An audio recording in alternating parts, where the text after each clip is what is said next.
दोस्तों नमस्कार। आज हम हाजिर हैं एससीईआरटी का कक्षा 7 का पुस्तक को लेकर, जिसमें सभी प्रकार के एमसीक्यूज होंगे और जो बुक में दिया गया है महत्वपूर्ण तथ्य, साथ में उसमें और भी जो ज़रूरी तथ्य है उसको जोड़ा गया है। तो चलिए एक ही वीडियो में हम पूरे वर्ग 7 की एससीईआरटी बुक को देखते हैं, जो कि सभी प्रकार के प्रतियोगी परीक्षाओं के लिए लाभकारी सिद्ध होगा। साथ ही सक्षमता परीक्षा के तैयारी के लिए नियोजित शिक्षकों के लिए वरदान साबित होगा। तो आगे देखते हैं। इसमें सब लेकर 12 अध्याय है। तो हम लोग पहला अध्याय चलते हैं। पहला अध्याय है लोकतंत्र में समानता। गांधी जी की दक्षिण अफ्रीका यात्रा के बारे में इसमें दिया गया है। 1893 से 1915 तक गांधी जी अफ्रीका में रहे थे। जो यहाँ से दादा अब्दुल्ला और उनके कंपनी द्वारा बुलावा एक सेठ अब्दुल्ला थे, उनके द्वारा भेजा गया था। वे लोग डरबन में गांधी जी को, जो कि वहाँ रहते थे, उनको बुलाए। 1893 गांधी जी दक्षिण अफ्रीका नटाल बंदरगाह, जो कि डरबन में पड़ता है, वहाँ पहुँचे थे। स्वयं सेठ अब्दुल्ला उन्हें लेने आए थे। 40,000 पाउंड का लेन देन हुआ था शेख अब्दुल्ला और सैयद हाजी खान के बीच, जो कि गांधी जी उन्हीं के केस लड़ने गए थे शेख अब्दुल्ला का। तो इसके बारे में यहाँ पे जानकारी दिया गया है और गांधी जी ने उस केस को जीत भी लिया था। तो ऐसा कहा जा सकता है कि गांधी जी वहाँ पर पढ़ने के लिए नहीं गए थे, बल्कि गांधी जी ने एक शेख अब्दुल्ला थे, उनका एक केस, जो कि गांधी जी वकालत करते थे, तो उनका केस लड़ने के लिए वे डरबन में गए थे। मैरीतिसबर्ग घटना नटाल की जो राजधानी है, तो वहाँ ऐसे कहा जाता है गांधी जी ट्रेन से गए थे, तो वहाँ स्टेशन पर उनको एक अंग्रेज टीटी द्वारा उतार दिया गया था धक्का मार के। गांधी जी के पास फर्स्ट क्लास टिकट होने के बावजूद भी अंग्रेज़ों ने उनको स्टेशन पर से ट्रेन से धक्का दे दिया, जिससे उनका सामान भी बाहर फेंक दिया और उनको काफ़ी चोट आई। गांधी जी को तब लगा कि वास्तव में दक्षिण अफ्रीका में रंग भेद और भेदभाव की नीति ज़्यादा है। तो गांधी जी ने इसको अच्छी तरह से महसूस किया था।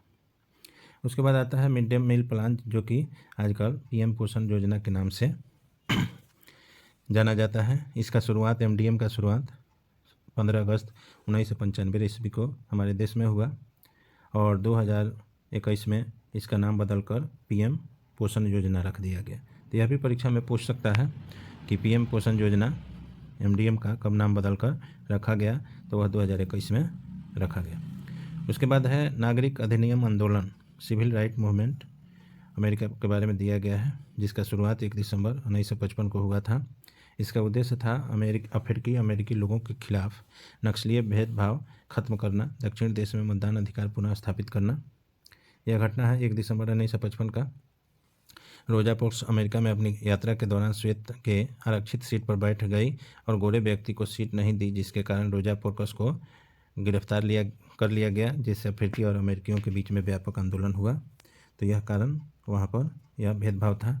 घटना बाद 1964 में नागरिक अधिकार अधिनियम के द्वारा श्वेत और अश्वेत के आधार पर भेदभाव को रोका गया। अध्याय 2 है राज्य सरकार के स्तर। जो सरकार के स्तर हैं वह 3 स्तर हैं: स्थानीय सरकार, राज्य सरकार और केंद्र सरकार। तो इसमें दिया है कि संसद का निर्माण जो होता है वह राज्यसभा, लोकसभा और राष्ट्रपति तीनों को मिलाकर संसद का निर्माण होता है। उसके बाद अनुच्छेद दिया हुआ है इसमें कि संसद जो है वह 79 से 89 अनुच्छेद के अंतर्गत आता है। उसका वर्णन है। राज्यसभा का है वह 80 से लेकर 89 तक, और लोकसभा का मिलता है इसका अनुच्छेद 81 से लेकर 89 तक।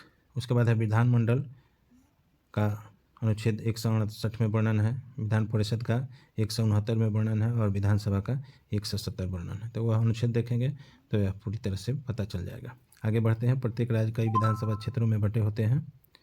बिहार में कुल विधानसभा सीटों की संख्या जो है, या उसको कह सकते हैं विधानसभा क्षेत्र जो है वह 243 है। तो इसको याद रखेंगे। यानी विधायक चुन के आते हैं, जो एमएलए होता है, एमएलए वह 243 बिहार में चुना जाता है। सभी विधायक विधानसभा के सदस्य होते हैं। बहुमत दल का परिभाषा है कि कुल विधानसभा क्षेत्र में जिस राजनीतिक दल को कुल निर्वाचन क्षेत्र यानी 243 का आधा से ज़्यादा, यानी आधा हो गया 121 प्लस 122, जिस पार्टी को यह सीट मिल जाएगा उसको माना जाता है कि यह बहुमत दल, इसको बहुमत मिल गया तो वह वहाँ पर सरकार बनाने के लिए एलिजिबल है। अगर किसी राजनीतिक पार्टी को बहुमत दल प्राप्त हो जाता है तो वह अकेले सरकार बना सकती है। उसके बाद है गठबंधन सरकार। यदि कई बार ऐसा भी देखा गया है कि किसी के पास वह जादुई आंकड़ा 122 जो है बिहार के परिदृश्य में नहीं मिलता है तो वह गठबंधन किसी छोटे बड़े दल से कर सकता है और तब सरकार बना सकता है। उसे स्थिति में वह किसी दूसरे राजनीतिक पार्टी से मिलकर गठबंधन वाली सरकार बना सकता है। जैसे अभी बिहार में चल रहा है गठबंधन की सरकार है, लगभग 17 वर्षों से गठबंधन का ही सरकार चल रहा है। उसके बाद है विधानसभा चुनाव। यहाँ कुछ आंकड़ा दिया गया है, आगे बढ़ते हैं, आंकड़ा से मतलब नहीं है यहाँ। उसके बाद है राज्यपाल, जो गवर्नर होता है, राज्य की कार्यपालिका का प्रमुख राज्यपाल होता है। अनुच्छेद 153 के अनुसार प्रत्येक राज्य के लिए एक राज्यपाल होगा। यह 153 में वर्णित है, संविधान के अनुच्छेद 153 में, कि प्रत्येक जो स्टेट होगा उसके लिए एक राज्यपाल होगा। अनुच्छेद 155 के अनुसार राज्यपाल की नियुक्ति राष्ट्रपति करता है। यह प्रश्न पूछ देता है कि किस अनुच्छेद के अनुसार राज्यपाल की नियुक्ति राष्ट्रपति करता है, तो हो जाएगा अनुच्छेद 155। उसके बाद आता है 7वां संविधान संशोधन 1956 द्वारा एक ही व्यक्ति 2 या 2 से अधिक राज्यों के राज्यपाल हो सकते हैं। यानी 7वां संविधान संशोधन में जो कि 1956 में हुआ था उसमें यह वर्णित है कि कोई एक व्यक्ति या एक राज्यपाल दूसरे अगल बगल के भी राज्य के राज्यपाल हो सकते हैं।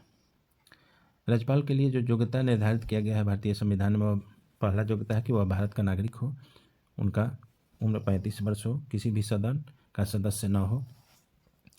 कार्यकाल जो है, राज्यपाल की नियुक्ति 5 वर्षों के लिए होती है, लेकिन वह अपने पद पर राष्ट्रपति के प्रसाद प्रयत्न बना रह सकता है। यानी 5 वर्ष के पहले भी उसको हटाया जा सकता है। यदि राष्ट्रपति चाहें तो वह 5 वर्ष तक रह सकता है या आगे भी वह रह सकता है, पहले भी हटाया जा सकता है।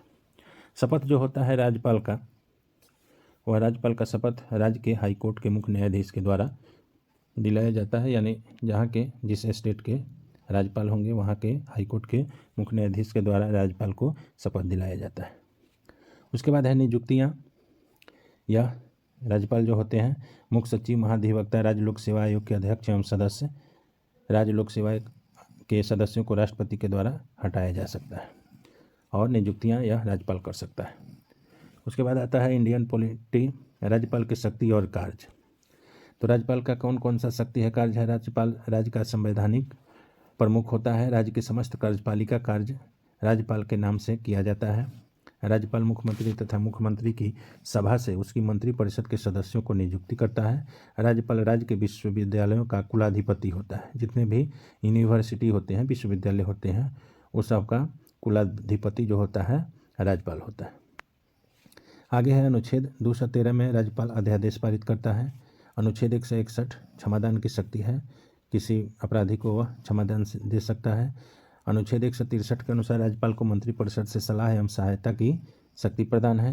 राज्यपाल विधान परिषद में विधान परिषद के कुल संख्या का 1/6 भाग सदस्यों की नियुक्ति करता है। उसके बाद है अनुच्छेद 164 के तहत राज्यपाल विधानमंडल का अभिन्न अंग होता है। राज्य विधानमंडल द्वारा पारित विधेयक पर राज्यपाल के हस्ताक्षर के बाद ही अधिनियम बनता है। यानी जो कोई भी मंत्रिमंडल के द्वारा कैबिनेट में पास होता है उस पर राज्यपाल का हस्ताक्षर जब होता है तभी वह कानून बनता है। जब तक राज्यपाल का उस पर हस्ताक्षर नहीं होगा तब तक कोई भी वह जो विधेयक होगा वह कानून नहीं बन पाता है। राज्यपाल विधानमंडल का सत्रावसान व विघटन कर सकता है। यानी विधानमंडल का सत्र का समापन और उसको विघटन भी राज्यपाल कर सकता है। अनुच्छेद 356 के तहत राज्य में राष्ट्रपति शासन की सिफारिश कर सकता है। यानी यदि कोई सरकार बनाने लायक किसी के पास यदि बहुमत नहीं है या कोई परिस्थिति ऐसी उत्पन्न हो गई जिससे राज्यपाल को लगता है कि यहाँ का जो चुने हुए प्रतिनिधि है वह अच्छी तरह से सरकार नहीं चला पाएंगे, तो वह राष्ट्रपति को यह सिफारिश भेज सकता है कि राज्य में 356 यानी राष्ट्रपति शासन लगाया जाए। राज्य विधानमंडल जो होता है वह विधानसभा, विधान परिषद और राज्यपाल को मिलकर बनता है। संसद जिस तरह उसमें ऊपर बताया गया है सेम वही है, रिपीट यहाँ हो गया है। उसके बाद है विधानसभा जो होता है उसको निम्न सदन बोलते हैं या प्रथम सदन कहलाता है। अनुच्छेद 177 में इसका वर्णन है। अधिकतम संख्या किसी विधानसभा यानी एमएलए का 500 हो सकता है, किसी स्टेट का न्यूनतम संख्या 60 हो सकता है। उसके बाद है आर्टिकल 371 के अनुसार कम भी हो सकता है, जैसे गोवा में 40 है, मिजोरम में 40 है, अरुणाचल प्रदेश में 40 है, सिक्किम में 32 है। चुनाव प्रणाली जो होता है प्रत्यक्ष रूप से होता है, कार्यकाल 5 वर्षों का होता है यह विधानसभा का। उसी तरह जहाँ पर प्रत्येक स्टेट में नहीं है, लगभग 7 स्टेट में विधान परिषद है। विधान परिषद को उच्च सदन कहते हैं। अनुच्छेद 169 से 171 तक इसका वर्णन है संविधान में। न्यूनतम संख्या 40, अधिकतम संख्या उस राज्य के विधानसभा के कुल सदस्यों का 1/3 से अधिक नहीं होना चाहिए, यानी जो विधानसभा की संख्या है उसके 1/3 से ज़्यादा नहीं होनी चाहिए विधान परिषद के सदस्यों की संख्या। चुनाव प्रणाली जो होती है अप्रत्यक्ष होती है, यानी बैलेट से इसका चुनाव नहीं होता है। अनुपातिक प्रतिनिधित्व एकल संक्रमणीय विधि द्वारा होता है। कार्यकाल जो होता है 6 वर्ष का होता है, परंतु प्रत्येक दूसरे वर्ष 1/3 सदस्य अवकाश ग्रहण करते हैं। वर्तमान में विधान परिषद वाले राज्य जो है वह तेलंगाना है, बिहार है, कर्नाटक है, उत्तर प्रदेश है। तो कार्यकाल 6 वर्ष होता है, परंतु प्रत्येक दूसरे वर्ष पर 1/3 सदस्य अवकाश ग्रहण करते हैं। उसके बाद है वर्तमान में विधान परिषद वाले राज्य जो है, यानी तेलंगाना में विधानसभा विधान परिषद भी पाया जाता है। उसी तरह बिहार में है, कर्नाटक में है, उत्तर प्रदेश में है, महाराष्ट्र में है और आंध्र प्रदेश में है। उसके बाद आगे बढ़ते हैं। अध्याय 3 है शिक्षा एवं स्वास्थ्य के क्षेत्र में सरकार की भूमिका। तो बिहार में शिक्षा की स्थिति 2011 की जनगणना के अनुसार बिहार की साक्षरता दर जो है 61.80% है। पुरुष की साक्षरता दर 71.2% है। महिला की साक्षरता दर 51.5% है। सर्वाधिक साक्षरता वाला रोहतास जिला है और न्यूनतम साक्षरता वाला जिला जो है पूर्णिया है। यह डाटा जनगणना 2011 के अनुसार लिया गया है, क्योंकि कोरोना के कारण 2021 में जनगणना नहीं हो पाया था। तो जो भी प्रश्न पूछा जाता है वह 2011 का ही हम लोग डाटा याद रखेंगे या देंगे। राष्ट्रीय स्तर पर बिहार पुरुष तथा महिला साक्षरता दोनों के संदर्भ में सबसे निचली पायदान पर है। यानी पूरे देश में देखा जाए तो बिहार में पुरुष साक्षरता और महिला साक्षरता दोनों सबसे निचले पायदान में है, यानी साक्षरता की श्रेणी में हम लोग नीचे से फर्स्ट किए हुए हैं। शिक्षा का अधिकार जो है वह मौलिक अधिकार हुआ। यह 86वां संविधान संशोधन में शिक्षा के अधिकार को मौलिक अधिकार के श्रेणी में रखा गया है। शिक्षा का अधिकार अधिनियम जो है वह 2009 में बना और लागू हुआ 1 अप्रैल 2010 को। शिक्षा का अधिकार मौलिक अधिकार बन गया। इसके अंतर्गत है प्रावधान की 6 से 14 वर्ष के बच्चों को निःशुल्क शिक्षा प्रदान सरकार कराएगी। पहले अनुच्छेद 45 में यह विषय था। आगे बढ़ते हैं। अध्याय 4 समाज में लिंग भेद। लिंग के आधार पर भेदभाव यह संविधान के अनुच्छेद 15 में वर्णित है। समाज द्वारा निर्धारण, लड़की के लिए खेलने वाला खेल का निर्धारण, लड़कों के लिए खेलने वाला खेल का निर्धारण, यानी समाज निर्धारित करता है कि यह लड़की खेलेगी, यह लड़का खेलेगा, तो यह समाज के द्वारा भेदभाव किया जाता है। लड़की के पहनने वाला कपड़ा का निर्धारण, लड़के के पहनने वाले कपड़ा का निर्धारण, तो यह गलत चीज़ है। उसके बाद इसमें समानता, ये घर में लड़का लड़की के रूप में कौन एक काम करेगा। मेहमान के लिए 1 गिलास पानी लाना समाज के आधार पर यह काम लड़कों का है। माँ के बीमार होने पर डॉक्टर को बुलाना यह भी लड़कों का काम है। घर के खिड़की दरवाजे की सफाई करना यह समाज के अनुसार लड़कियों का कार्य है। पिताजी की मोटरसाइकिल साफ करना लड़कों का कार्य है। बाजार से चीनी खरीदना लड़कों का काम है। किसी आगंतुक के आने पर दरवाज़ा खोलना यह लड़के या लड़कियाँ कोई भी कर सकता है। इसमें दिया गया है कि हमारा समाज किस प्रकार भेदभाव करता है। तो अध्याय 5 है समानता के लिए महिला संघर्ष। भारत की प्रथम महिला IPS जो है वह किरण बेदी, जो अभी राज्यपाल है। किरण बेदी को पहला IPS जाना जाता है। भारत की पहली महिला बस ड्राइवर बसंत कुमारी है। बसंत कुमारी भारत के तमिलनाडु राज्य की राजधानी चेन्नई में एक बस चालक के रूप में प्रसिद्ध हुई है। भारत में 83% ग्रामीण महिला खेतों में काम करती है। यहाँ पर किरण बेदी का फोटो दिया गया है, जो भारतीय पुलिस सेवा में वह प्रथम महिला है जो इस देश की पुलिस सेवा में जाने वाली है। महिलाओं को व्यापक आंदोलन के बाद बहुत से अधिकार प्राप्त हुए, जैसे वोट देने का अधिकार पहले नहीं था, साक्षरता, पढ़ने लिखने का अधिकार नहीं था। महिलाओं के द्वारा दहेज के खिलाफ जोरदार आंदोलन 1980 के दशक में हुआ। घरेलू हिंसा के खिलाफ महिलाओं द्वारा आंदोलन करने पर 2006 में घरेलू हिंसा उत्पीड़न कानून पारित हुआ। यहाँ पर फोटो दिया हुआ है हमारे किताब में। उसके बाद आता है चिपको आंदोलन।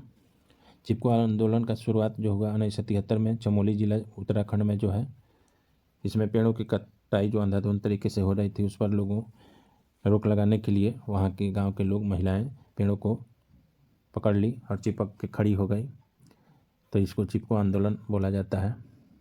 इसके प्रमुख नेतृत्वकर्ता जो थे सुंदरलाल बहुगुणा, कामरेड गोविंद सिंह रावत, चंडी प्रसाद भट्ट, श्रीमती गौरा देवी को माना जाता है। आगे अगला अध्याय है अध्याय 6, मीडिया और लोकतंत्र। तो मीडिया समाज के विचारों एवं खबरों के आदान प्रदान का माध्यम ही मीडिया कहलाता है। स्रोत समाचार पत्र, पत्रकार, radio, TV channel, mobile, internet से यह सब खबर हमें प्राप्त होती है, यह सब मीडिया के अंतर्गत आता है। इसे जनसंचार या मास मीडिया भी कहते हैं। मीडिया को लोकतंत्र का चौथा स्तंभ भी कहा जाता है। मीडिया को लोकतंत्र का चौथा स्तंभ कहा जाता है।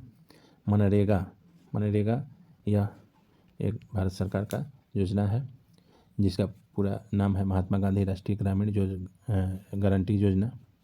इसका शुरुआत 2005 में हुआ था। इसमें प्रावधान है कि प्रत्येक जो मजदूर है उसको रोजगार 100 दिन तक मुहैया सरकार कराएगी और न्यूनतम मजदूरी जो हमेशा कुछ कुछ दिनों पर बदलता रहता है वह 220 रुपया अभी पिछले डाटा के अनुसार फिक्स है। तो जो भी मजदूर वर्ग के लोग हैं इसमें प्रावधान है कि कम से कम साल भर में 365 दिन में 100 दिन उनको रोजगार देना है और 100 दिन का भुगतान करना है। तो यह 2 अक्टूबर 2009 से पहले इसका नाम नरेगा था और 2 अक्टूबर 2009 यानी गांधी जी के जन्म तिथि के यानी जन्म के दिन से 2009 से इसका नाम नरेगा कर दिया गया। नरेगा से मनरेगा कर दिया गया, उसमें महात्मा गांधी जोड़ दिया गया। उसके बाद आता है लोकतंत्र में सभी व्यक्ति को बोलने और अपने विचार में अभिव्यक्ति करने का अधिकार है। यह अनुच्छेद 19 के अंतर्गत आता है। बिहार में भयंकर बाढ़ 2008 में आया था। उसके बाद अध्याय 7 है विज्ञापन की समझ। एक उत्पाद को बाजार में प्रचलित अन्य उत्पादों से भिन्न दिखाने के लिए ब्रांड नाम दिया जाता है। उसे एक विशिष्ट पहचान स्थापित करने की कोशिश की जाती है विज्ञापन के द्वारा। बाजार में विभिन्न प्रकार के साबुन होते हैं, तेल होते हैं, खाद्य पदार्थ होते हैं, कभी किसी का प्रचार ज़्यादा होता है, कभी किसी का प्रचार ज़्यादा होता है। तो इस प्रकार विज्ञापनों से यह साबित किया जाता है कि यह उत्पाद जो है बाकी उत्पाद से अच्छा क्वालिटी का है। तो इससे उसकी जो क्रय विक्रय होता है वह बढ़ जाता है। तो यह भी विज्ञापन जो है यह एक प्रचार का अच्छा साधन है। त्वचा में मेलानिन नाम का पदार्थ होता है जो हमारे त्वचा का रंग को निर्धारित करता है। मेलानिन यह पराबैंगनी किरणों से बचाता है और मेलानिन ज़्यादा होने पर रंग सांवला हो जाता है। मेलानिन के कारण ही हम लोगों का जो रंग होता है काला, गोरा, सांवला इत्यादि होता है। कोई भी क्रीम मेलानिन की मात्रा को कम या ज़्यादा नहीं कर सकती है, लेकिन फिर भी बाज़ार में बहुत सारे क्रीम हैं जो यह दावा करता है कि हम गोरा बना देंगे। गोरा करने वाली क्रीमों में एक रसायन होता है जो हमारे चेहरे के बालों को सुनहरा बना देता है और कुछ समय के लिए चेहरा साफ दिखता है, लेकिन बाद में फिर जैसे का तैसा हो जाता है। तो यह परमानेंट इलाज नहीं है। हमारे आसपास के बाज़ार के बारे में यहाँ पर दिया गया है। यह सप्ताह में एक बार लगने वाला बाज़ार यहाँ दिया हुआ है। गांव की दुकान, हाट, शहर की दुकान, शॉपिंग कॉम्प्लेक्स, क्या सामान मिलता है इसका चार्ट बनाना है। अध्याय 9 है बाज़ार श्रृंखला, खरीदने और बेचने की कड़ियाँ। मखाना तालाब में उपजने वाला जलीय उत्पाद है। कुल भारत का 85% मखाना बिहार में उत्पादित होता है। बिहार में मखाना उत्पादन दरभंगा, मधुबनी, समस्तीपुर, सहरसा, सीतामढ़ी, पूर्णिया, कटिहार, किशनगंज में होता है। तो यह पूछा जाता है परीक्षा में। व्रत, त्यौहार, पूजा पाठ, हवन सामग्री, खाना व नाश्ता में इसका प्रयोग होता है। यह पोषक तत्व से भरपूर होता है। मखाना जो होता है इसमें पोषक तत्व अत्यधिक मात्रा में पाया जाता है। औषधीय गुण भी इसमें पाया जाता है। मखाना की खेती प्रायः मछुआरा समुदाय के लोगों द्वारा किया जाता है। गुड़ी मखाना के कच्चे फल को गुड़ी कहते हैं। गुड़ी से ही मखाना बनता है। आगे बढ़ते हैं। अध्याय 10 जो है चलो मंडी घूमने। मंडी में बाजार होता है। चावल बिहार का प्रमुख खाद्यान्न है। MSP एक आता है टर्म जो कि समाचार पत्रों में या रेडियो टेलीविज़न पर होता है, खासकर जब बजट वगैरह पेश होता है यह है MSP का मतलब होता है मिनिमम सपोर्ट प्राइस। यह मूल्य फसल के लिए सरकार द्वारा किसानों के हित में देखते हुए निर्धारित की जाती है। बिहार के धान का कटोरा कहा जाता है दक्षिण पश्चिम क्षेत्र को। यह क्षेत्र आता है रोहतास, सासाराम, कैमूर, औरंगाबाद, भोजपुर, बक्सर। यह क्षेत्र बिहार के कुल 30% चावल का उत्पादन करता है। गेहूं उत्पादन क्षेत्र जो है रोहतास है, चंपारण है, मुजफ्फरपुर है, नालंदा है, पटना है, भोजपुर है, सहरसा है, भागलपुर, मुंगेर, गया इत्यादि यह गेहूं उत्पादक क्षेत्र है। सरसों उत्पादक क्षेत्र में पश्चिम चंपारण, समस्तीपुर, बेगूसराय, मुजफ्फरपुर, खगड़िया, रोहतास है। बिहार मक्का का प्रमुख उत्पादक राज्य है। पूर्वी बिहार और कोसी इलाके में, पूर्णिया वगैरह में यह मक्का का उत्पादन ज़्यादा होता है। पटना के दीघा का दूधिया मालदा, भागलपुर का जर्दालू आम यह प्रसिद्ध है, अपने स्वाद और सुगंध के लिए प्रसिद्ध है। यह पटना का दूधिया मालदा आम, दीघा का, और जर्दालू आम भागलपुर का। भारत के कुल लीची का उत्पादन का बिहार में 80% होता है। लीची उत्पादन अग्रणी जिला मुजफ्फरपुर का लीची जो है मशहूर है। केला उत्पादन में वैशाली, हाजीपुर, नवगछिया, भागलपुर, पूरे राज्य का 50% केला उत्पादन होता है। गन्ना बिहार की प्रमुख व्यावसायिक फसल है। जूट बिहार का प्रमुख फसल है।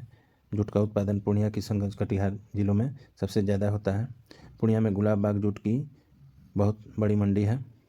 आगे बढ़ते हैं अध्याय 11, समानता के लिए संघर्ष।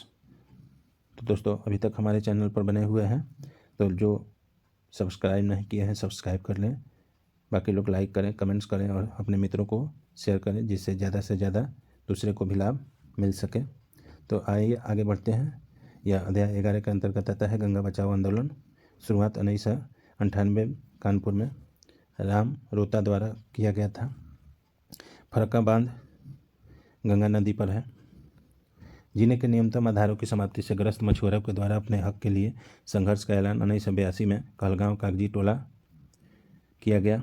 संघर्ष के बाद 1990 में गंगापुर पर सुल्तानपुरगंज से पीरपैती तक मुगल काल से चली आ रही जमींदारी व्यवस्था को खत्म कर दिया गया।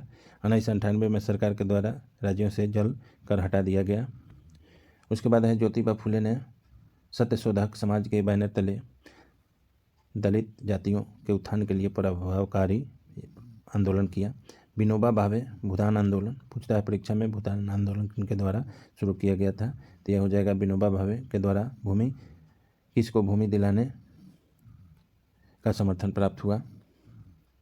सावित्रीबाई फुले ने महिला शिक्षा एवं समानता दिलाने के लिए महत्वपूर्ण संघर्ष किया। नहीं तो पहले महिलाओं को शिक्षा नहीं दिया जाता था, तो इसमें सावित्रीबाई फुले ने इनको भारत की पहली महिला शिक्षिका के भी नाम से जाना जाता है। उसके बाद आता है सड़क सुरक्षा यातायात संकेतन। यहाँ पर दिया हुआ है सड़क सुरक्षा। यह जो चिन्ह है रास्ता दीजिए, यह जो चिन्ह है एक दिशा मार्ग, इसमें भी विभिन्न प्रकार का चिन्ह दिया गया है। तो यह था वर्ग 7 के SCERT के बुक का अंतिम चैप्टर। तो बस आज इतना ही। वीडियो आपको कैसा लगा लाइक करें, शेयर करें। जो अभी तक सब्सक्राइब नहीं किए हैं वे ज़रूर सब्सक्राइब करें। कोई कमेंट्स हो जिससे हम सुधार कर सकें तो कमेंट्स भी लिखें। आपके कमेंट्स का इंतज़ार रहेगा। धन्यवाद।